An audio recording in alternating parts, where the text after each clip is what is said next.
और खबर देहरादून से है। यहाँ पर महिला अधिकारी ने अपना ट्रांसफर रुकवा दिया।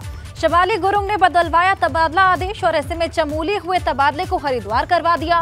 मंत्री रेखा आर्य ने इस पर नाराजगी जताई है। 15 साल से देहरादून में नौकरी कर रहे हैं और ऐसे में प्रमोशन के बाद भी पहाड़ पर नहीं चढ़ी है महिला अधिकारी। तो शिवाली गुरुंग है जिन्होंने अपना तबादला रुकवा दिया है। मंत्री रेखा आर्य इस मामले को लेकर बेहद नाराज हैं और अपनी नाराजगी जताई है।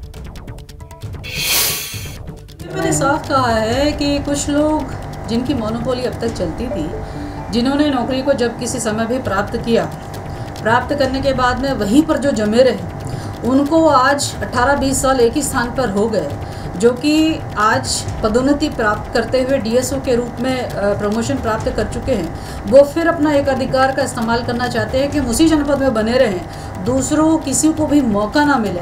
तो मुझे लगता है इससे ज़्यादा दुर्भाग्यपूर्ण कोई बात हो नहीं सकती। विभाग ने न्याय किया है, विभाग ने एक्ट का पालन किया है और विभाग ने बहुत सही निर्णय किया है कि ऐसे लोगों को भी एक्ट के अधीन आते हुए उनको काम करना होगा।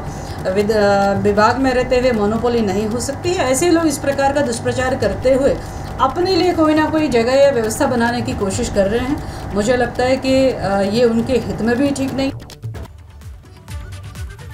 क्या है पूरा मामला वो भी आपको बता देते हैं। मंत्री रेखा आर्य ने खेल अधिकारियों के ट्रांसफर किए थे, जिसमें देहरादून के खेल अधिकारी का चमोली ट्रांसफर करवाया। ट्रांसफर के बाद भी देहरादून में जमी रही शिवाली गुरुंग प्रमोशन के बाद भी चमोली में नहीं आई थी शिवाली गुरुंग, और ऐसे में महिला अधिकारी के मनमाने रवैये से अधिकारियों में खासा नाराजगी है और इसको चलते रेखा आर्य भी बेहद नाराज हैं। पंकज राणा हमारे सहयोगी हमारे साथ जुड़े, उनसे और जानकारी लेंगे। पंकज, तो अधिकारी की मनमानी क्या मंत्री के आदेश से बढ़कर हो गई है?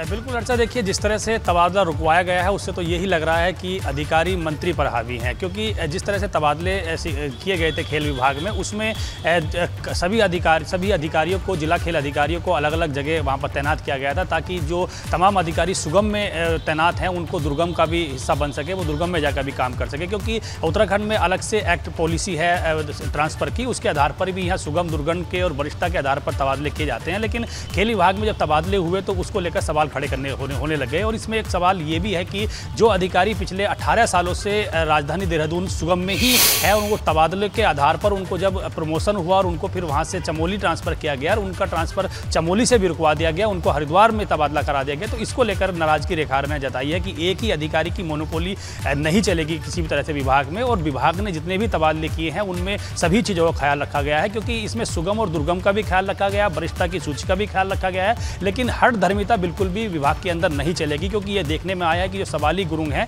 वो पिछले लंबे समय से, जब से उनकी खेल विभाग में नौकरी लगी है तब से लेकर अब तक, यानी कि तकरीबन 18 से 19 साल का वक्त हो गया है। 2014 में उनको खेल विभाग में नौकरी मिली थी। 2004 से लेकर अब तक 2023 तक वो देहरादून में ही जमी हुई है, यानी कि ये सुगम क्षेत्र है। कई बार, 1-2 बार उनके प्रमोशन भी हुए हैं, प्रमोशन के आधार पर भी उनके तबादले किए गए, लेकिन पता नहीं कैसे ये तबादले रोक दिए गए। और अब जब चमोली में उनका तबादला किया गया था हाल ही में, यानी कि मई के पहले सप्ताह में तबादले हुए थे, और उसके बाद जब उनका चमोली में तबादला हुआ तो चमोली में भी तबादले के बाद वो नहीं गई, उन्होंने वहां ज्वाइनिंग नहीं किया। लेकिन अब ये सामने खबर आई है कि उन्होंने हरिद्वार में अपना तबादला करा लिया और हरिद्वार में उन्होंने ट्रांसफर करा लेती है। बहुत बड़ा सवाल यहाँ पर। बहुत शुक्रिया तमाम जानकारी के।